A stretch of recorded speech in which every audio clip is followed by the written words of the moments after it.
Sam Altman is back at OpenAI. But does that mean everything is right in the Microsoft and OpenAI universe? And what happens next to the AI field? Aaron Levie joins us to break it all down right after this. Welcome to Big Technology Podcast, where we've somehow become a daily show about the travails and the next chapters of the OpenAI saga. Maybe this is the final one. We're here today with Box CEO Aaron Levie, who seems to always be here when things are going insane in the AI world. And maybe that's just a function of this industry, but we definitely have a live one to discuss today. Aaron, welcome to the show. Thanks. Yeah, good to be on, and I do like that I get to talk about all the drama with you all the time. Yeah, we love having you on, and we appreciate you being here in a very hectic moment in the tech world. Let me start with this. Is this good for AI? Yes, it is. Why? I think, and I want to be very clear that anything I'm saying is purely on reading, the outside reports on what's going on. So some of this is a bit conjecture. But if you look at kind of what has been talked about as what led to the events where Sam had to depart OpenAI, I think this conversation on sort of AI safety and doomerism actually does need to come to a head eventually. And I think we have to get to a point where we're talking about AI safety in much more, I think, reasonable, practical terms. I think we have let, this is all just sort of my personal view, I think we've let sort of the conversation move more toward, really extreme, very just insanely low probability existential risk type conversations. And when you have that at a board level, and especially if there's multiple board members that are starting to or always have believed that AI represents an existential risk to humanity, and they're in this position where they're going to save humanity if they stop something from happening, that is clearly going to lead to just undesirable outcomes in an organization whose mission is to build AI and advance the state of AI. You eventually will not be able to reconcile those views at some point. And so I think to some extent this was probably always going to have to blow up at some stage, and this was just the moment that it did. And I think it's going to lead to some much more healthy conversations about how do we advance AI, do it in a safe way, but let's start to get a little bit more grounded in how we talk about some of these topics. Do you think OpenAI let some of this safety stuff get out of hand on its own? I mean, Sam was talking recently about how it's good that the board can remove him if they think he's taking this in the wrong direction. I think that it's interesting, right? So I think actually that's a very good sentence to say because it's showing that there's accountability and that you are not some you can't run the organization in a dictatorial way and have full autonomy and there's no oversight. Like that's actually like you would want a CEO to say that about their organization. I think what we're learning though is that it wasn't a board that was diverse enough in opinions and experienced enough in some cases on how you operate a large scale organization, how you make thoughtful decisions at a board level, and that actually turned out to be the problem. And he probably at the time of saying that didn't predict that was something that would be plausible as a scenario. I think he was probably imagining saying that is like, if I truly am kind of running out of control and going crazy, the board has the ability to remove me, and that's a safety valve. To the extent that people think there's risk out there. I don't think that his intent was they would do that preemptively by 10 years right. Before we've sort of shown any evidence that we're doing things in an unsafe type way. I've come down pretty hard against the doomers. Even before this, I wrote a story, maybe I think it was last week, about how the AI doomers are finally getting their comeuppance.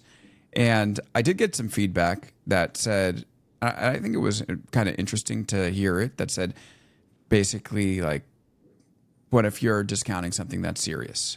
And of course, I personally don't think that we're like heading towards this AI doom scenario. But like you do hear the way that Sam has been talking about the stuff that they've developed. I spoke about this on one of our emergency shows as it was going on. But to Lorene Powell Jobs, he said, I think people have in their mind how much better the model will be next year, and it's remarkable how much different it is. So I'm kind of curious, like, do you feel like these fears are completely overblown, and given the acceleration and the trajectory that the technology is moving, is it possible that the folks who are concerned about safety might have a point? I think that it's first of all, I like the I don't really like this term so much and how it generally gets used, but I like the marketplace of ideas. Like Right. I actually think we should be constantly debating AI and AI safety and where the risk is and whatnot. I think it's a very interesting intellectual type conversation. And I have friends that are on extreme ends of the AI safety debate. But then that's still different from board governance, and you're literally on the board of directors of a company whose mission it is, and a nonprofit whose mission it is to advance the state of AI. And so then at some point we have to live in the real world and be practical about the implications of that. Like don't join that board if your views are what you're doing is that harmful to society. If you really deeply have that innate fear, like that's just the wrong board of directors to be on. So I there's an alternative universe where on Thursday night the board members that were thinking that OpenAI was moving too fast, they should have just resigned in protest. Right. Done a public post about why they resigned, and then we should debate about how fast OpenAI is moving. But you don't think that we're like at a point where the technology is potentially threatening to humanity?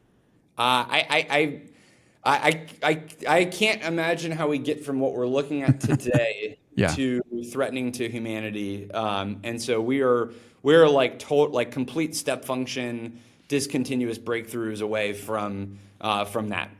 We are at the stages of we have some productivity gains across a few sectors right now with generative AI, and we're in the very early stages of trying to figure out the implications of how to incorporate this into our software in a meaningful way. There's simply nothing that relates to what we're looking at now and something that is sort of humanity ending. Right. So looking ahead, Sam's back at OpenAI right now. Is this really the end of this? Like, we don't have a board seat from Microsoft. We don't have the results of whatever investigation is going to happen. The board is apparently it consists of it's a hilarious board right now. What is it, like Larry Summers, Adam D'Angelo, and Brett Taylor? And so do you think this is really the end? I mean, they're supposed to fill it with 9 more people. It's amazing he even got back in there. What do you think about it? It's almost by definition not over. But I think the dramatic period has. I think if you looked at the Google Trends graph of how much drama and how many people are following the OpenAI saga, I think we're going to see a dramatic, drop from this point. Simply because I think between Brett and Adam and Larry. Their charter is very clear at this point. It's build. I mean, again, this is from what I'm reading. Build out a strong board that can govern, OpenAI, and you can almost just already predict the kinds of names of people that would be on that board. It'll be operators. It'll be policy people, and it'll be I can only predict a very well constructed board of strong leaders, and then their job will be to provide accountability and sort of oversight of the organization, and Sam and Greg and the team will go and build AI, and that seems like kind of almost everything's back to normal, but probably with hopefully a clearer charter of the organization on a go forward basis. Yeah, you and I had emailed when this was all getting started, and talking about having you on here when things resolve. And when Sam agreed to go to Microsoft, I was like, is it time to email Aaron? It just felt like the ball was still up in the air. And once he decided he's back, I was like, okay, maybe this is the time. I hope this is really it.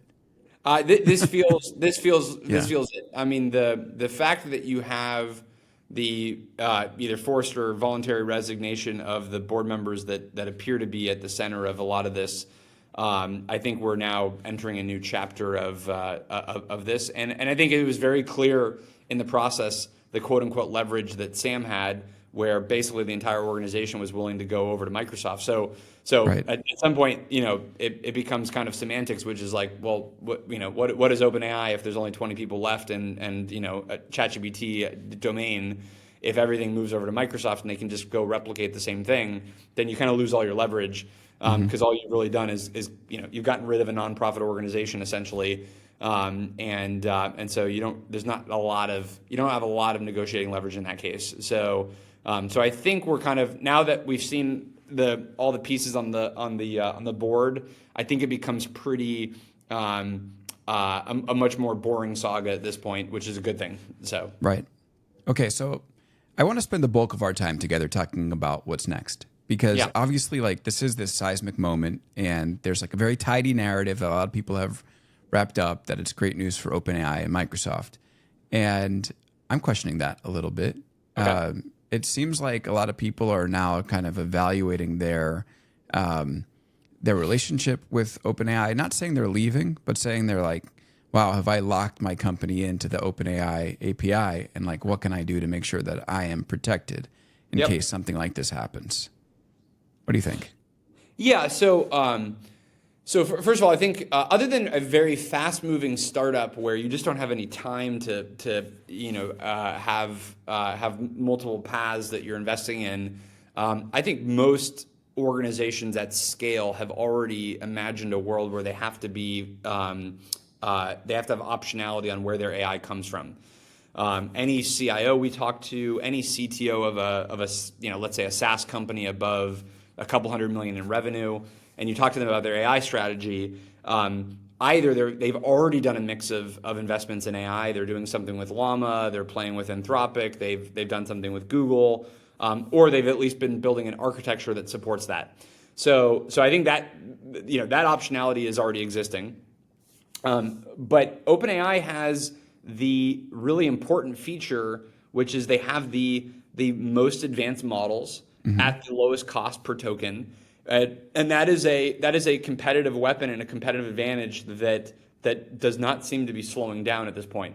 And so despite all of the events of the past week, that advantage is just an objective advantage, and these are not at this moment yet, thus far, commoditized components that you can just sort of swap in and out.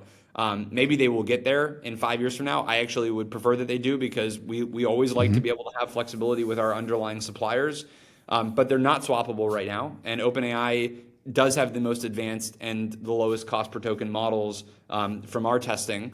And so I think the implication is simply just that hopefully there will continue to be leapfrogs by other vendors, Google and Amazon and Anthropic and Meta. But the reason why I at least I personally felt like it was super important to have the OpenAI piece resolved is they do have the best technology, and so it would be very unfortunate to lose that and have to go to something that is more less advanced, and then thus produce a less high quality experience for our customers. So that's why I really like the resolution with kind of what we landed on. Right. So let me know if I'm getting this wrong, but you do have this OpenAI integration where people can effectively chat with their documents, right? Yep. And so you feel today that you can't really swap that out for an Anthropic, for instance. We totally could. I'm talking Okay. about very small subtle differences, but Right. but at in the most objective measurement, OpenAI is in the lead, and so we could of course introduce slightly more degraded functionality in a pinch, but I prefer an outcome where OpenAI continues to execute as we've seen. Right. So are you building now, or are you preparing now to be in a place where you're effectively model agnostic, or are you there already where like you can very quickly switch? We are model agnostic. Okay. What are you hearing from, Anthropic's out there, Inflections there? They must be like right now making a very serious sales pitch to try to get others on. I mean, what are you hearing from them? Yeah. So I mean, because it's only been a couple days, I probably can't sort of yet synthesize what their pitches have done or how that's changed. I would say, interestingly, in something like Anthropic, and I have a lot of respect for their advancements, and their models are incredibly strong, to be very clear. In the case of Anthropic, interestingly, they are a safety first organization, which is fantastic. Again, in that sort of idea of marketplace of ideas, you want different companies trying out different things, but it's not 100% obvious that they would not have the same kind of board type event as OpenAI at some point if they've right. They could have the same thing.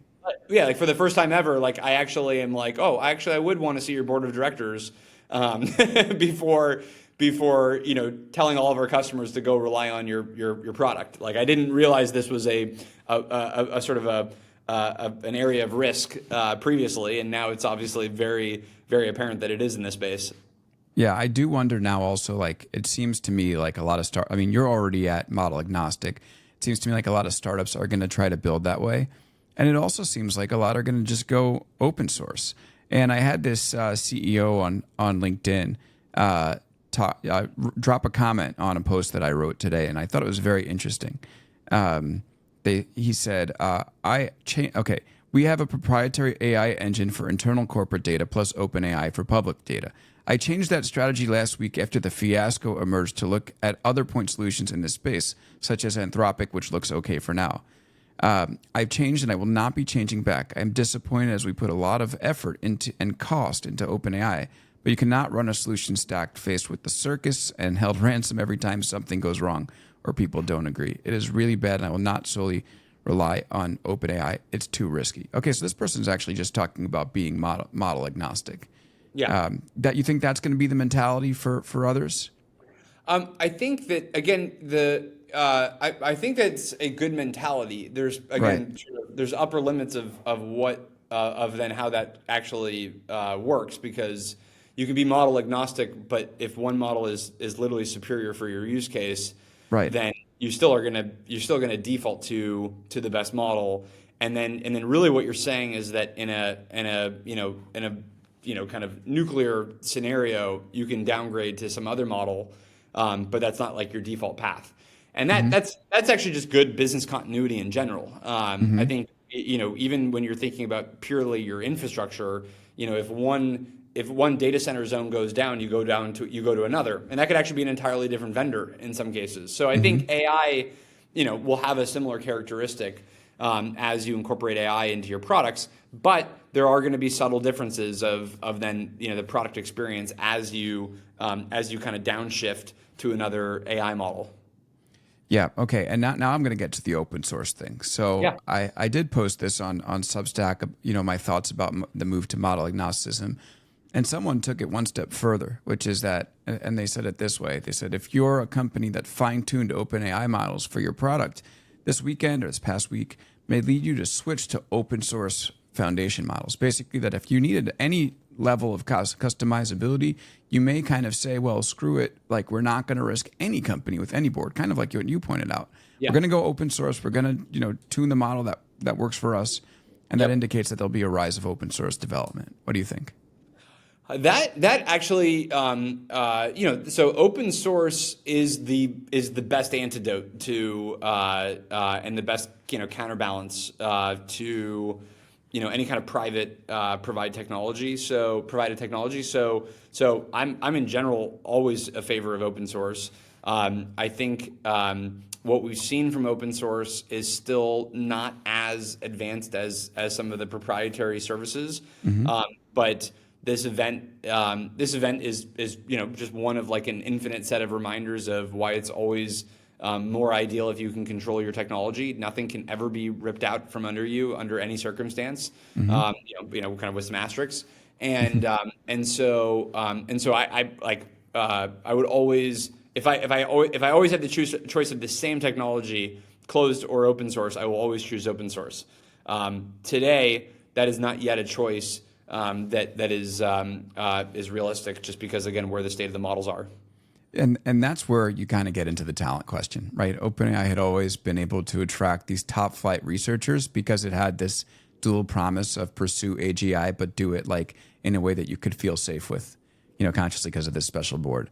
Yep. Now the board's going to look a lot more like a standard corporate board, and Yep. it might give companies that are trying to develop open source models a leg up, because they could be like, hey, listen, like at least this is like publicly available open source. You're contributing to the greater good. In fact, already today, Jan LeCun, who's the chief AI scientist at Meta, is amplifying this message and basically, all but telling people to come over to Meta, and that Meta could be the big winner here.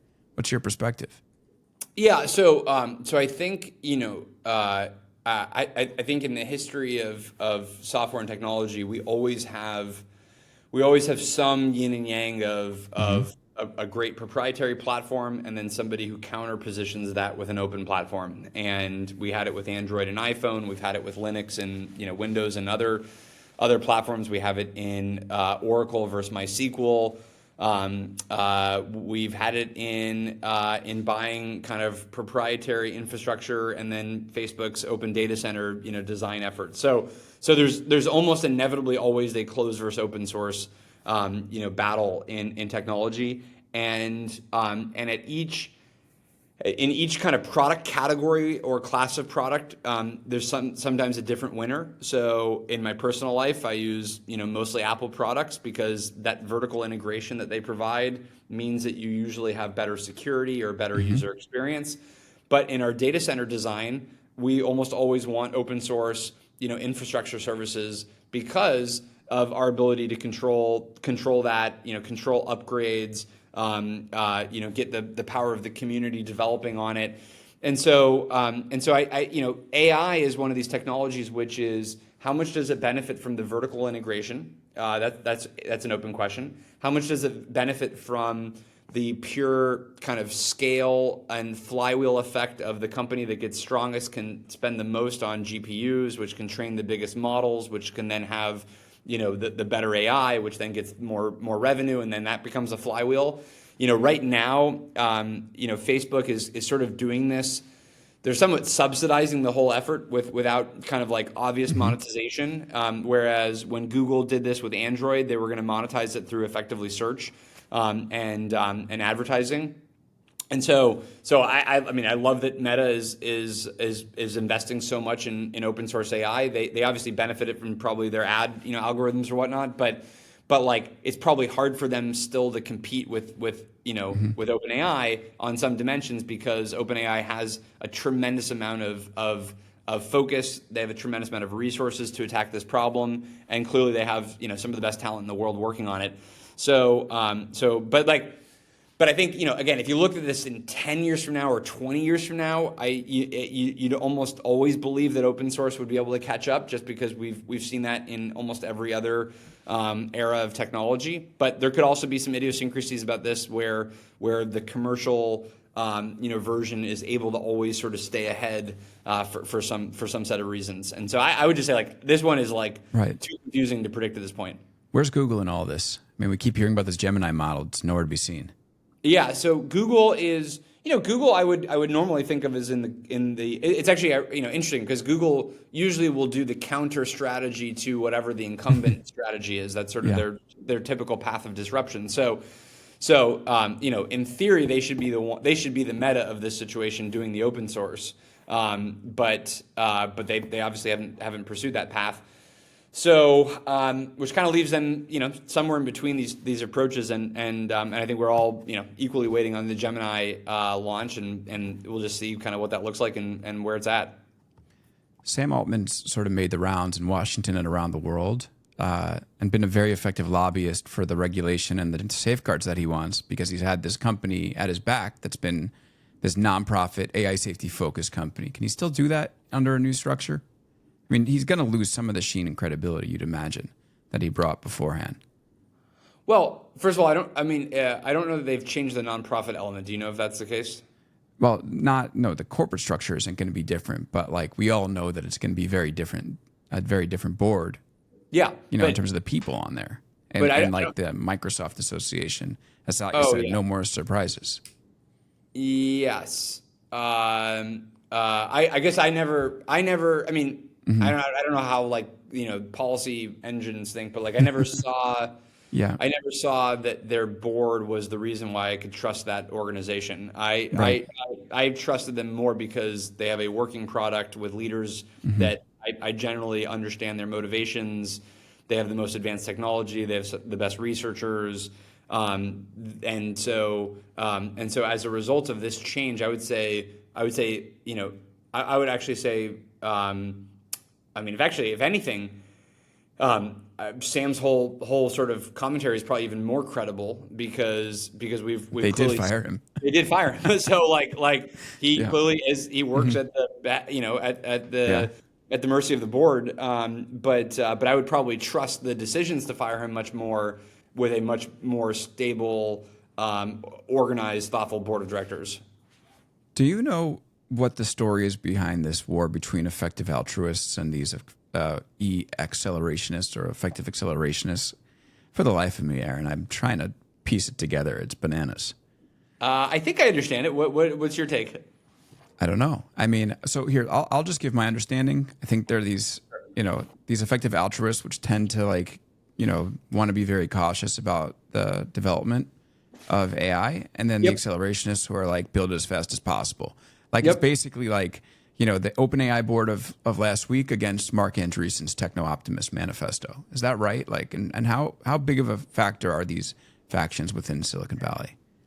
Well, first of all, I think in a very simplistic way, I think you just described it. So I think you do fully understand it. Cool. So, Ooh, relief. and like the subtleties are like I think there's one camp, and I don't want to I'll be label free for a second, so that way I don't step in any landmines. I think there's a camp that sort of subscribes to, hey, like let's slow down AI progress, and that'll give us time to figure out how we can make it more safe. And then there's another camp which says like that's not even really clear if that makes any sense. Like how does one decide what's the right speed? Like should we type the code slower? Should we just arbitrarily put fewer GPUs to work? It's sort of like antithetical to everything else we do in technology progress, which is when you get to the next step, you learn more information. So you actually want to get to the next step as quickly as possible. So then you get to the next step and so on.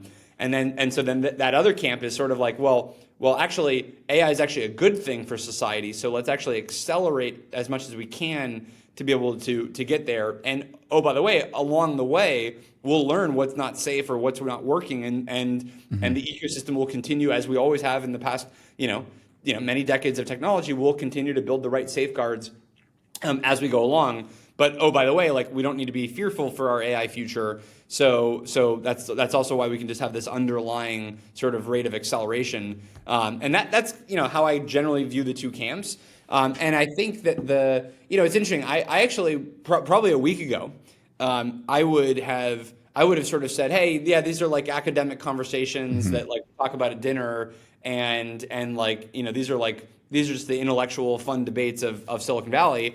Obviously, it turns out that these things are much more significant and real in at the board level of these AI labs, and I would not have predicted that. So, just one thing about AI safety, like one of the things that I saw, I mean, I had an AI founder who's basically DM'd me and said the economics always win. That even if we had like an existential risk with AI, if OpenAI just stopped producing their thing, their technology, like the people that invested in them and the employees with money on the line would find a way to override whatever safety was built into their structure. What do you think about that? Well, the reason why this is hard is my brain has not yet been able to click. My brain hasn't been able to click into what is the actual specific fear that people are worried about, right?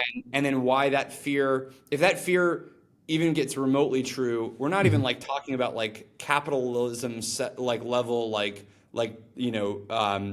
intervention. We're talking about government intervention. Like if AI literally is doing things that kill people, then Josh Kushner will not be able to override that, because he did a tender round. That's like literally where the FBI is going to show up, and they're going to be like, "What have you guys been building?" So like I don't know, that's why I don't know that like 2 or 3 people on a board of directors need to sort of preemptively save the world, because they've sort of extrapolated some crazy set of events that are going to play out in 10 years from now based on the decisions Sam's doing right now. Like Right.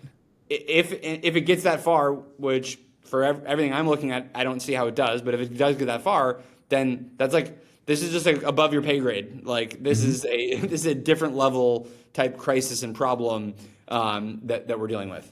Okay. Last question for you. Sam Altman seems pretty capable. I'm sure you've spent time with him. How do you think he let this happen?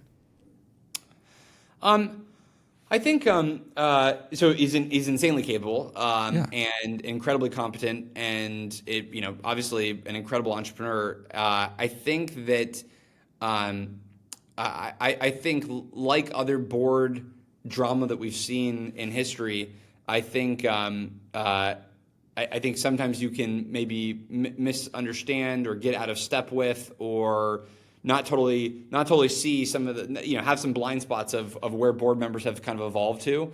And I think even the world's best entrepreneurs, can run into that.